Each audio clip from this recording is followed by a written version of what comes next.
Honestly, when we started the work, right at 7.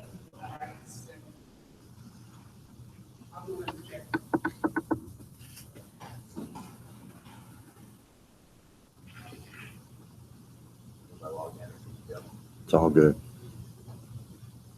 Yeah, it'll tell me.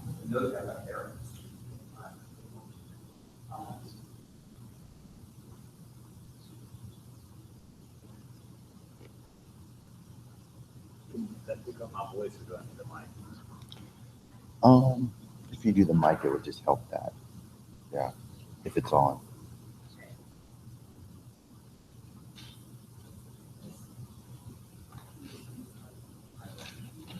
All right, Tyler, the floor is yours. Thank you. You're welcome. Thank you. There you go. I'm going to speak in the mic. Hopefully you guys can hear me. It's a little awkward to be so close here, but Kevin from Rock Ridge High School has invited a few of the students that are in dual enrollment at Rock Ridge to do the presentation while we're doing this. So hopefully it won't be too awkward with me talking on the microphone. So, and hopefully you can hear me. Thank you all for having me out today to talk about dual enrollment. I'm going to talk a little bit about Richard Bland College and who we are and why we're interested in doing dual enrollment with your students. And then hopefully I'll have a lot of time left over to answer any questions that you might have about any of what we're doing and how we're doing it.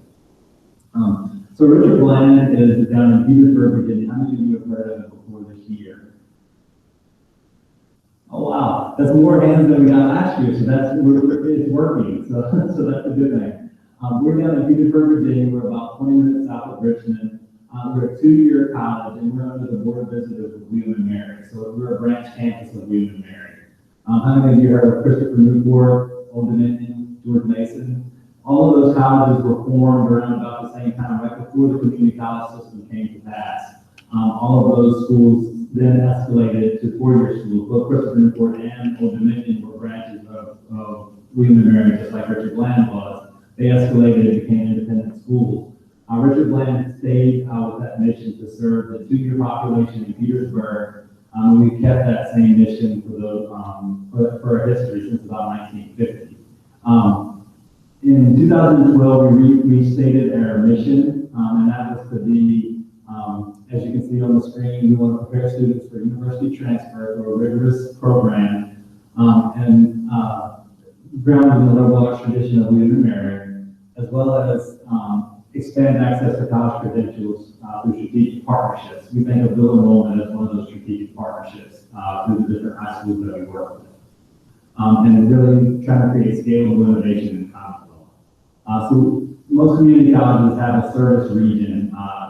When the community college system was founded, it was designed to be a college within 20 miles of any place in the state of Virginia. Our mission is different from that. We're commissioned by the state to serve the whole Commonwealth of Virginia. So we're commissioned to serve everyone in the state. We don't have a service region. And we don't have the technical side that most community colleges have. And we're also not open access. We do have admissions requirements for students to come to Richard Bland. We're the only selected 2-year residential college in the state. We do offer housing for our students if they come as freshmen.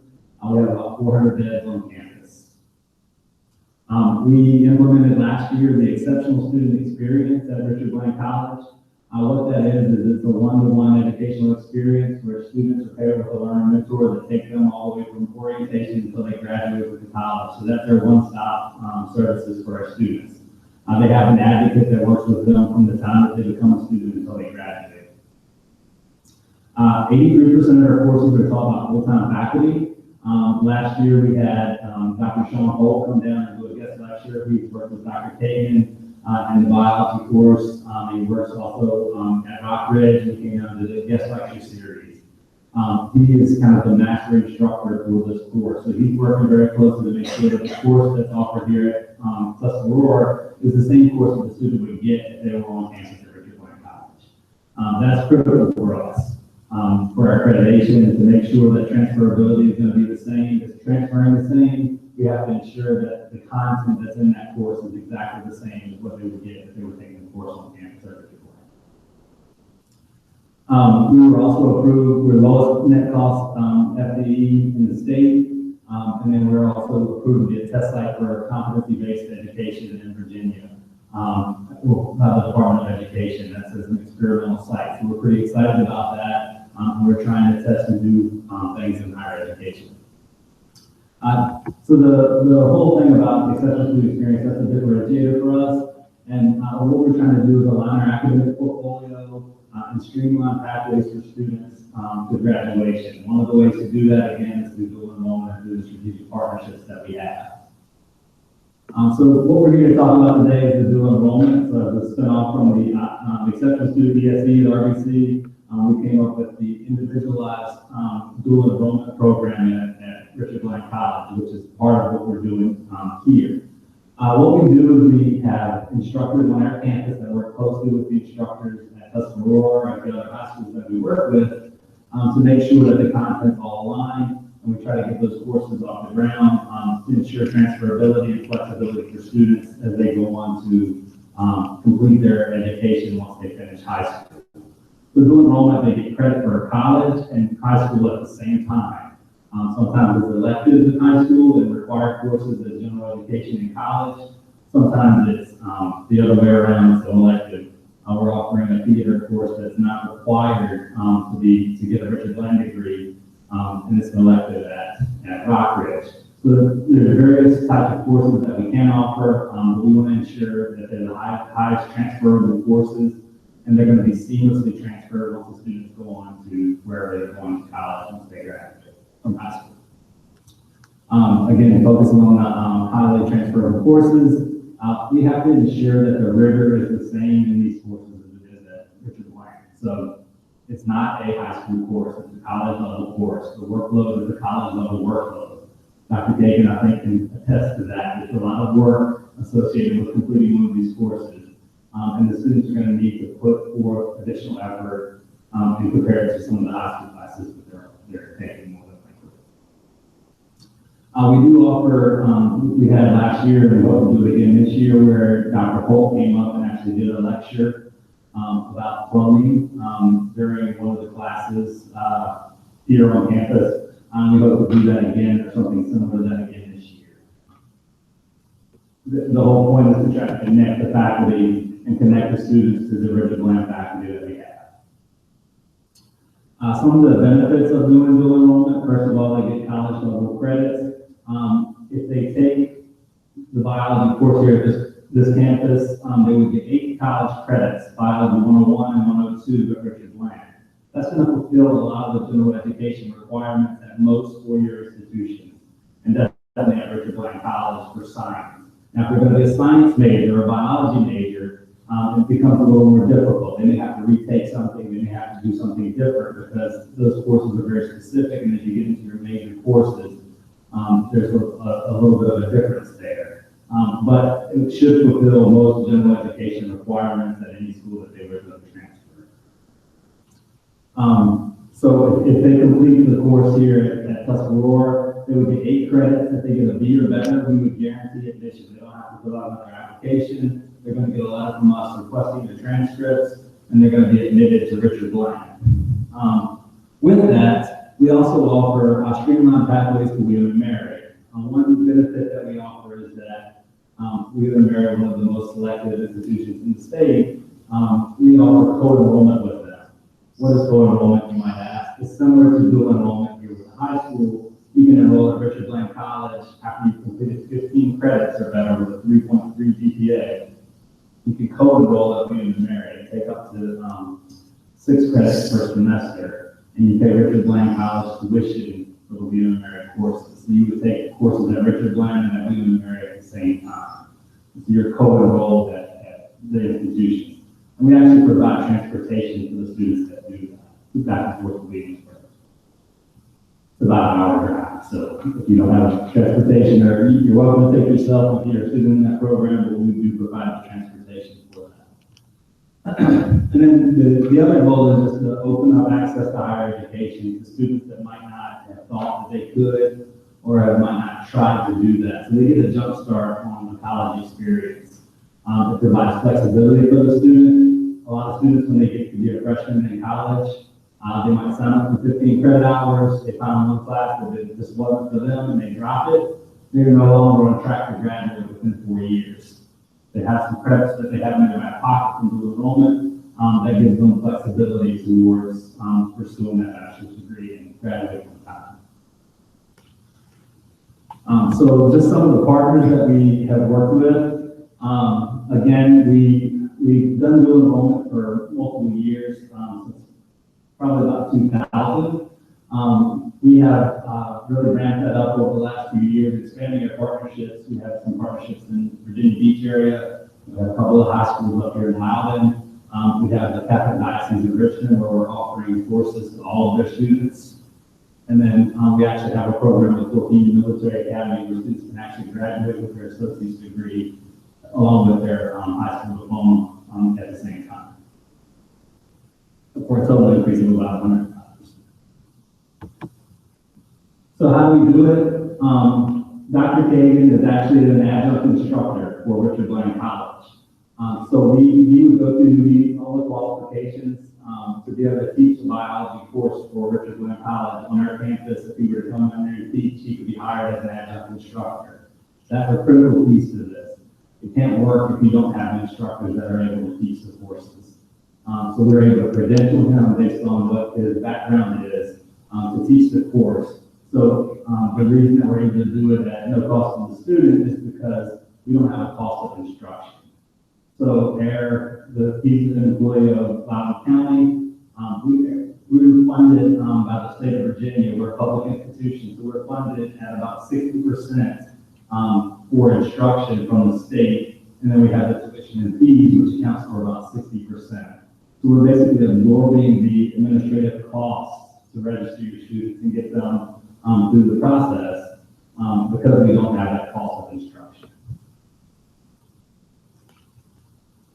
So most of this stuff happens behind the scenes, but there's a syllabus that Dr. Kagan has submitted or will be submitting to us that basically goes through the learning outcomes that we require for that course, what the expectations for the course are. It's on our letterhead, it's their syllabus. It's just like a syllabus you would get if a student was taking the course on campus. That has to be approved by our dean of faculty, and that is what a student would take to make sure that they're getting the course transferred. Again, the syllabus must match. We do use a template that the syllabus is built off of to make sure that everything is exactly the same as it would be on campus. And again, the guest lecture is another thing that's very important to this whole process. Why do we do it? We want to create a college-going culture. We want to expose students and parents to college knowledge. We want to expose students and parents to opportunities at Richard Bland College. And then, we have plans to do more. We talked about trying to do some days actually on our campus. Getting students down there has been a logistical challenge, but we'd like to expand those things and give more opportunities to them to come in and experience our college and see what we have to offer. So what's in it for us? Our goal is to expand the market. So we have a goal to reach students in Northern Virginia and Tidewater. One way that we can do that is through these partnerships and get the students to know who we are as a college through this program. They're a college student. We hope to get them college IDs so that they feel like college students. They have access to our library, they have access to all the resources that our students would if they were on campus. So that's brand awareness. We get prospect information. We know we have all the data from the students. That is really what's in it for us. That's what we're trying to get. And then from that, we hope to create these seamless pathways for students and get them to Richard Bland College and then whatever college that they want to go to after that. The way that the courses transfer, I'm going to talk a little bit more about transferability. And after talking with Mr. Terry, one of the questions is how does biology 101, how is it going to transfer? And it really depends on the college that your student wants to attend. You always have to start there. So if they're going to be going on to Virginia Tech, for instance, you can go to the Virginia Tech website and there's a course-by-course transfer guide that you can look at. You can see exactly on the Virginia Tech website what biology 101 from Richard Bland College is going to transfer into Virginia Tech. Some schools have really good ones, some have very unclear ones, but that's the place to start, is the school that you're looking to transfer to. Now, again, think of these as general education courses. So if your student is looking at transferring into a biology major and they're in a biology class, it becomes a little more difficult to meet those requirements. Then you have to retake a course or take a major course. Yeah, so I'm Kevin Terry, the school counseling director at Rock Ridge. And one of the things that we show students is, for instance, like he used the example of Virginia Tech, the Richard Bland number is Biology 101. Then they list the Virginia Tech course number and the subsequent credits. So they match up identically. So the Virginia Tech number is like Biology 005 or 1015. So students can go in and look at what it would go over as. So they know kind of the 1-for-1 based on the course. So for biology, it's a straight 1-for-1, like he said.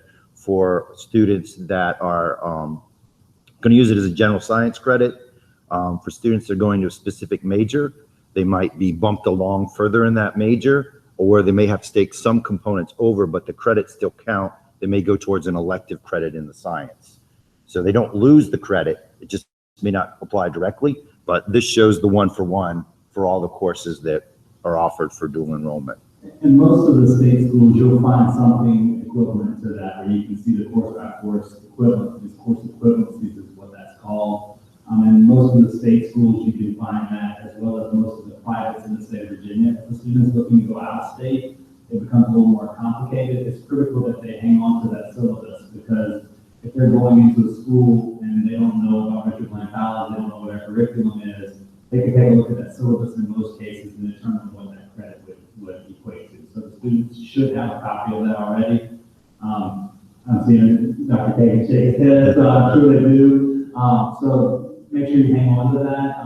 If they're going to a school that does not have the course equivalency for Richard Bland College, you can take that syllabus, give it to the department in most cases that is evaluating that, and they'll let you know what they can transfer.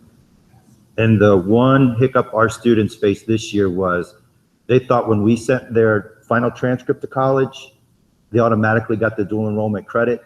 They forgot the piece that they have to send the Richard Bland transcript, which denotes the college credit. So there was a mad rush along about July. My email filled up with folks going, how come I didn't get credit? And we would go back and say, did you fill out the form to send your information from Richard Bland to your college? Once that occurred, there wasn't any questions. And Miss Spivey at Richard Bland took care of that pretty quickly for a lot of our students. And we had no... And the four-year colleges will typically ask that, because the courses are typically weighted differently. So if you have a dual enrollment course, they know that they're looking for that transcript. But they also typically ask on the application, did you take any dual enrollment or any college courses prior to applying here? Right. So in the state of Virginia, James Madison will ask students, what was your grade in your course in high school, and what was your grade on your dual enrollment course?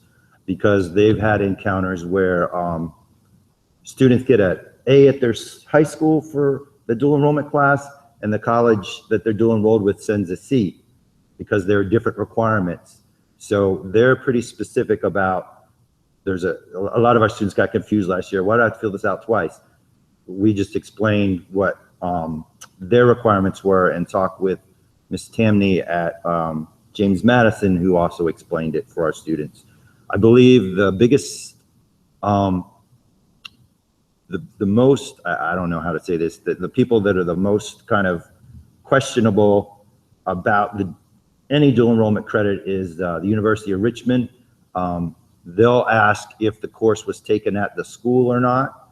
So was the course taken directly at Richard Bland, not in your high school? Sometimes before they'll award credit, and they put that up on their website as to what that means. Again, we didn't have anybody go there, so I can't say if there were any struggles, but that was the only place that has a written policy that's different than any other, and they're a private institution in Virginia. So far, I've had no students have any struggles. And I followed up with the University of Richmond after that, and their response to me was that they really are selling a 4-year experience at the University of Richmond. And therefore, the dual enrollment credits, they're more stringent on what they bring in for that. So some schools are more transfer friendly than others. That's the same instance with dual enrollment credits in most cases. So if a school is not as transfer friendly, and in some cases they have a very low number of students that are bringing in transfer students, they're less likely to accept those credits.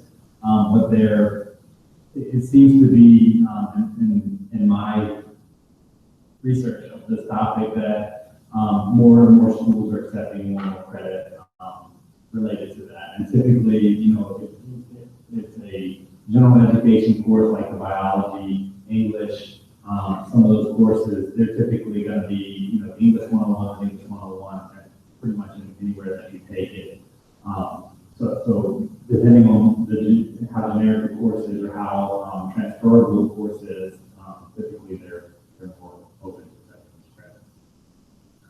And I was given the example earlier to Dr. Kagan of one of our students that the college wasn't going to accept his 4 on the AP exam. So he immediately called and asked, did I make sure I registered for Richard Bland to get my transcript sent? And he hadn't had his transcript sent and was okay with the credit awarded. So again, like he said, it may be specific to a college. We see more and more of the Ivies not taking AP, you know, and that's a struggle. They want you to take the course and be challenged, but they may not accept the credit. So far, like I said, in the students that we had graduate last year, no one has encountered an issue, in-state or out of state. Are there any questions I can answer? Yes, ma'am. When they call to, or how do they get their transcript sent from your school? Yes, it's done through our registrar's office. If you go to our webpage, there's a place to order a transcript. We use the vendor, the National Student Clearinghouse. It's like that in a lot of institutions. So you go through the clearinghouse, you click on order the transcript. You're going to get official transcripts, which they're not going to be official until after the grades are final. So you can order it knowing that the grade is going to post, and then as soon as the grade posts, that transcript goes out to the school district. There is a fee, I believe it's $7 to order a transcript.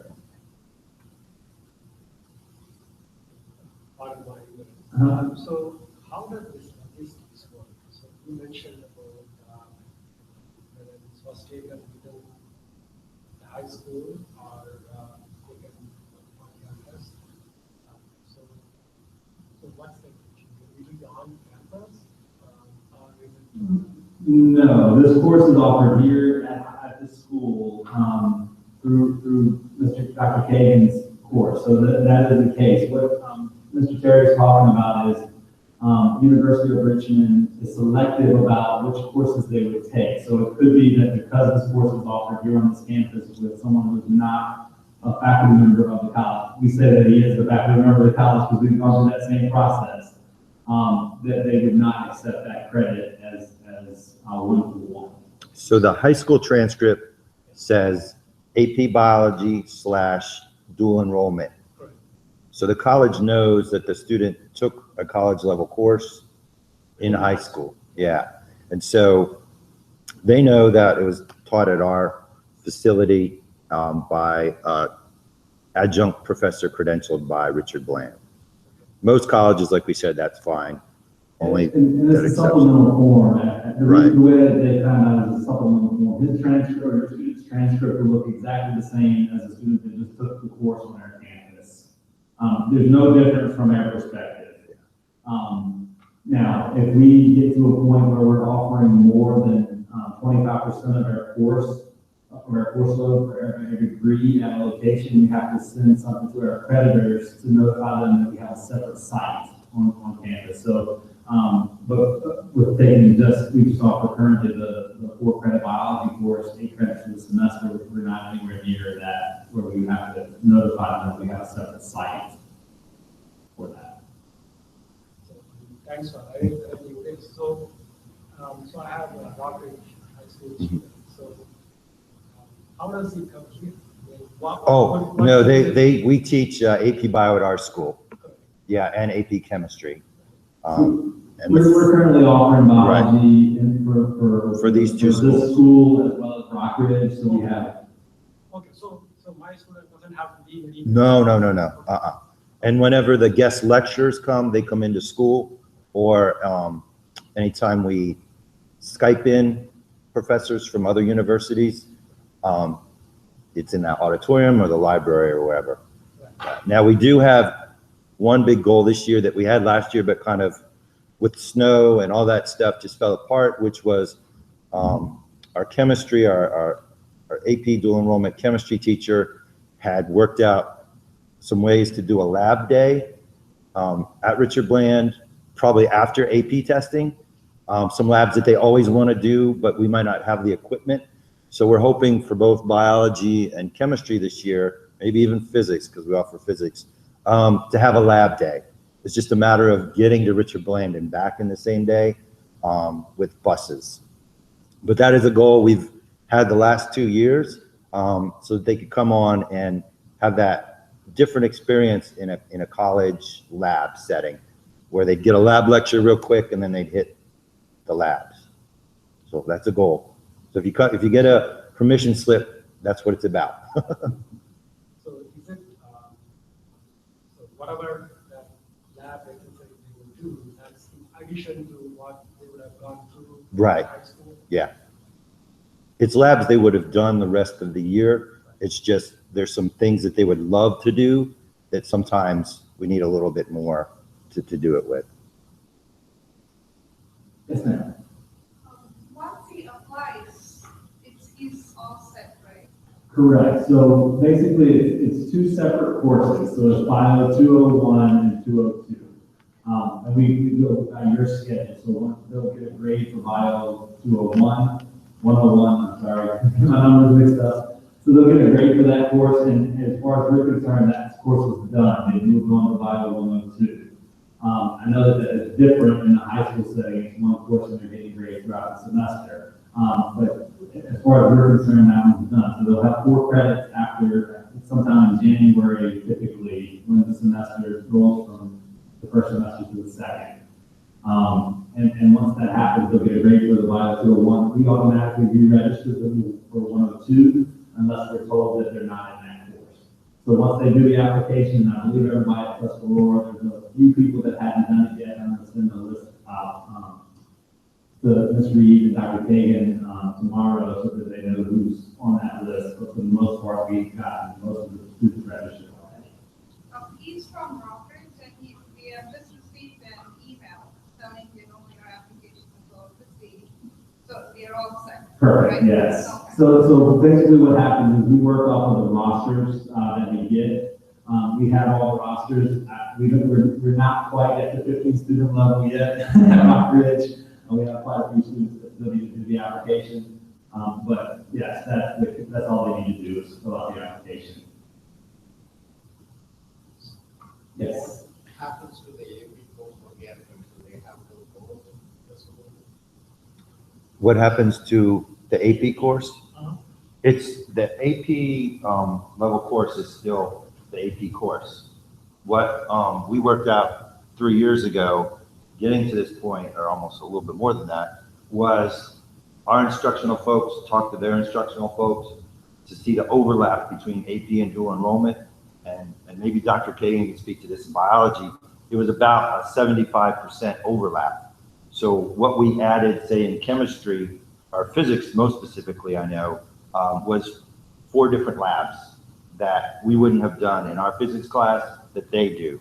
In biology, I'm sure you can speak to Yeah, that. in biology, we actually found that the rigor of AP Bio is actually higher than Bio 101, which made our planning of the curriculum much better.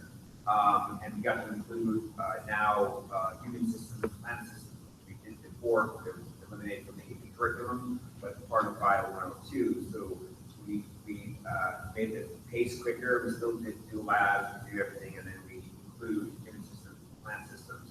So we're keeping the same rigor as AP Bio, but we're also adding I feel from a biology teacher's point of view, it actually make it a more well-rounded class rather than just teaching three-quarters of what college level would be. And I think I talked to folks at your plant, Rock Ridge, as far as the biology teachers there, and they're feeling that they feel the same way as well. Yeah, and after the AP exam, after the AP exam last year, a number of our students talked to me and the biology teachers and said, I'm so glad we had that anatomy component, because more of that was on the AP exam than we ever thought would be. So that, like he said, the systems component with plants and the anatomy systems turned out to be a big plus for our kids, which was good. So I think some of those things, and then some of just the wisdom that we've gained from Dr. Holt, some of his ways of doing labs have been not only save us some money, but have been really good for our teachers to go back and forth with him about. He learns from our teachers and we learn from him, so that's really good. The collaboration is the critical part to all of this. The collaboration between the faculty member and to make sure that everything is the same. And again, it does create this environment of collaboration that helps on both ends. From your perspective, the AP versus dual enrollment, we don't care if you can teach chemistry, you can teach whatever you want. There's extra seat time built into the academic calendar in high school versus the seat time that we require on campus. So there's more time to cover the material that we're covering in our 15-week semester in the built-in schedule that you guys have. So that's kind of where we came up with the plan. Okay, as long as you're covering what's in our syllabus, you can cover these other pieces as well. So if you want to make it AP and dual enrollment, we have no problem with that. From our perspective, it's just dual enrollment. There was another hand up, I think. Yeah, I just wanted to find out what the deadline was for the application. The sooner the better. So we have the rosters already, and we want to get them in. We've had students that registered late in the semester that had completed the course, but they just had not done the application. And we can accommodate that, but the earlier the applications are in, the better, and we're going to start enrolling folks pretty soon if they haven't been done. So does it go through the bio teacher? So the application is done online, and you should have received those instructions, but we're working off of the roster. So we know if a student has not done the application, we know who that student is, and we'll make sure you get their name. Made it available on the bio web page at Tuscarora, so if you're using that Tuscarora, they should have access to that.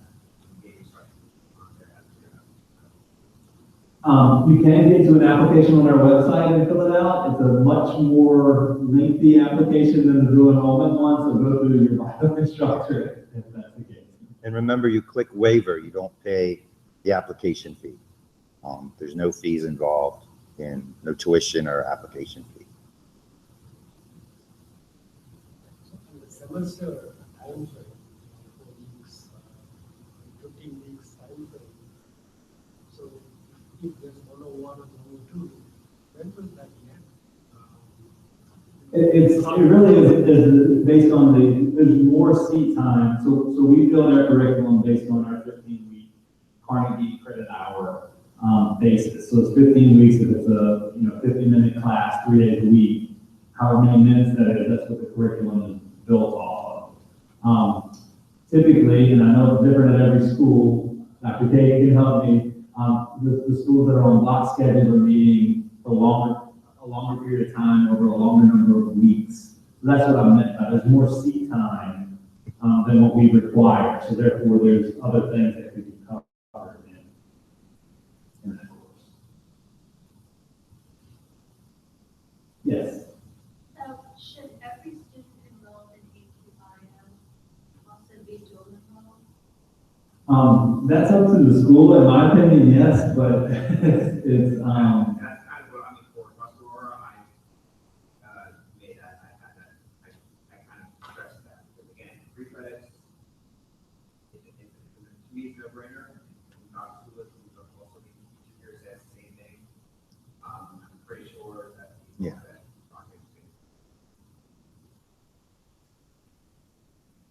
unless there's an objection, you all, yeah. And frankly, I'm curious to know how the students do on the AP test. I mean, it should be well on it. We're covering, we're not teaching towards that test by any means. It's, I mean, there may be supplemental instruction, but based on our course, it's based on what's in our course.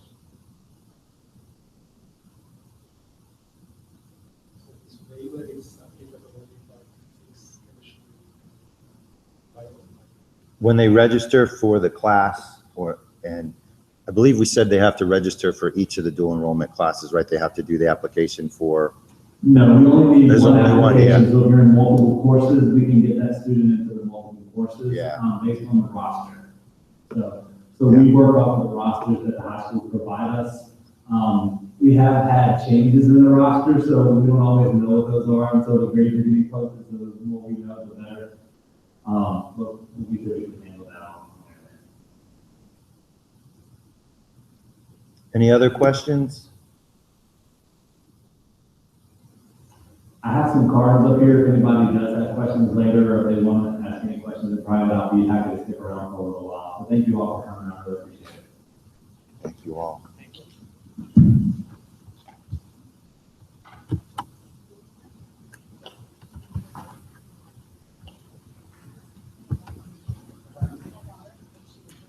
Thanks, Kevin. That was wonderful. Oh.